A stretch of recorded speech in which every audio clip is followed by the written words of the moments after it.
What's up everybody, my name's Tom. I've been an arborist for 7 years and today we're going to be going over the top 10 things that I think make a great arborist. Number 1, fitness. Fitness is massively important in arboriculture. There's rarely going to be a day where you're not using your body. So that comes down to eating well, sleeping well, avoiding drinks and drugs. One of the most important things is stamina. You've got to work long days and usually you don't finish until the work is done. So it's about pacing yourself and being consistent from the beginning to the end of the day. Your mental fitness is just as important as your physical fitness, to make sure you take care of yourself in that aspect as well.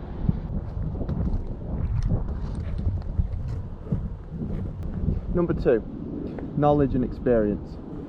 What I mean by knowledge and experience is knowledge is to do with tree IDs, fungus IDs, knots, all things that you need to learn to be a great arborist.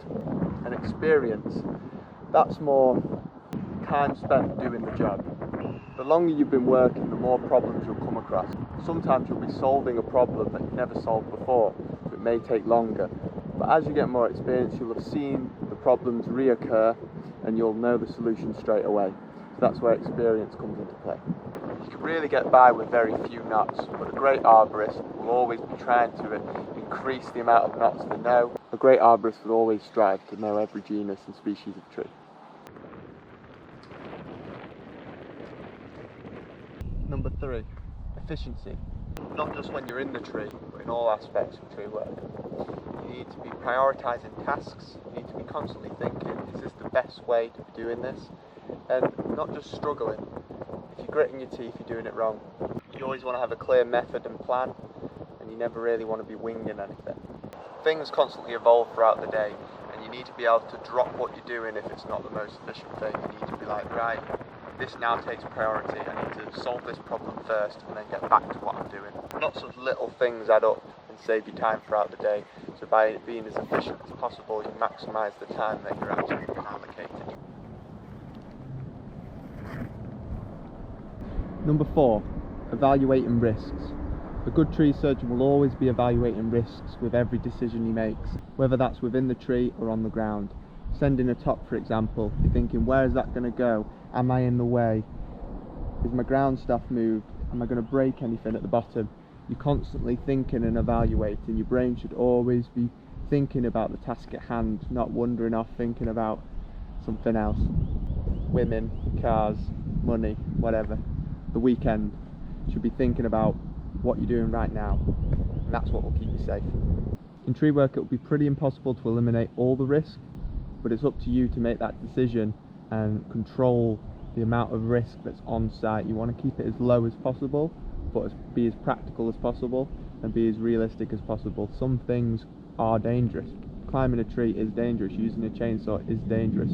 So you've got to risk assess the dangers, put safety measures in place and stick to the safety measures. You need to be consistent throughout the day. You can't start being safe at the beginning of the day and then it's getting late and you want to go home, so you start breaking rules to get home. That's not how it works. The same rule needs to apply from the beginning to the end of the day.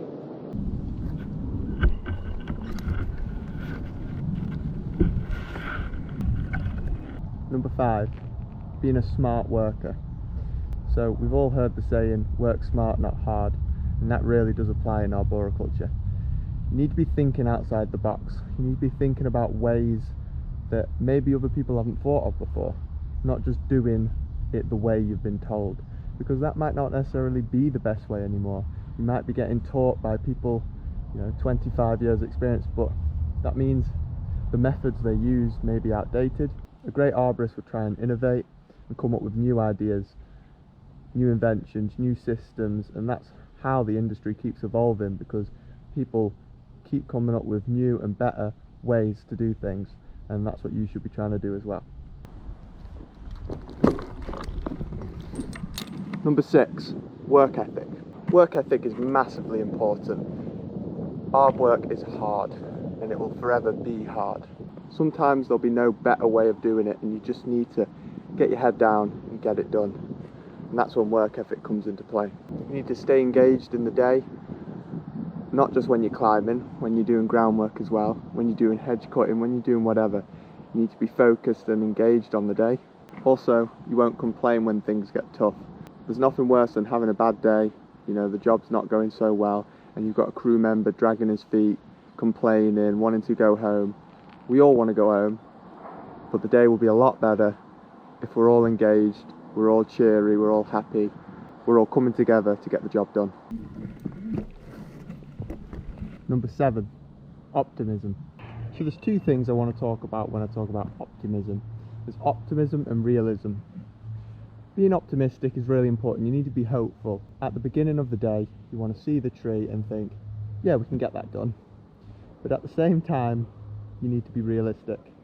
If you look at the tree and it's not going to get done, you can't be ringing up, yeah, we'll have this sorted, we'll have it done for dinner, and it's not going to be. So it's about being realistic, but keeping the morale high and being optimistic. Number 8, being a cool-headed person. Remaining calm is really important in tree work, not only in a potential aerial rescue situation, first aid situation, but also generally just when you're moving around the tree. There's going to be things that annoy you. Your lines are going to get caught, you might nick yourself with a silky, your throw line might get stuck. These are things that will nibble at you throughout the day.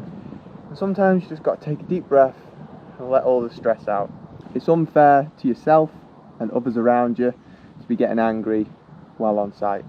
It's not a good, healthy environment to be working in, and it's not good for your own mental health. So remaining calm and practicing ways to stay calm, whether that's in work or outside of work, is really important. Don't let your own frustration hold you back from your full potential. Number 9, communication. All aspects of communication are extremely important. You're going to work extremely closely with a group of people, and you need to get on with them. You need to get on well with them, know their boundaries, know when to push them, know when to hold back. That's the great thing about having a good team, is you can push each other to your limits. You're going to sometimes have little fallouts with people, but with good communication you can solve them and nip it there and then. You don't have to drag it on like a bunch of girls. You're going to work very closely with the clients, and it's really important to manage expectations, give good reasons why you won't do a certain thing when maybe they want it done, and experience and knowledge plays a lot into that. Also, if you're a little charismatic, you might get more teas, coffees, and maybe tips. That's another benefit of why communication is a good thing. Number 10, being eager to learn. To enable you to improve, you need to be eager to learn. The easiest way to learn is by asking your peers, but also self-research like you're doing now. You also want to be staying up to date with the most recent methods of climbing, new products and innovations.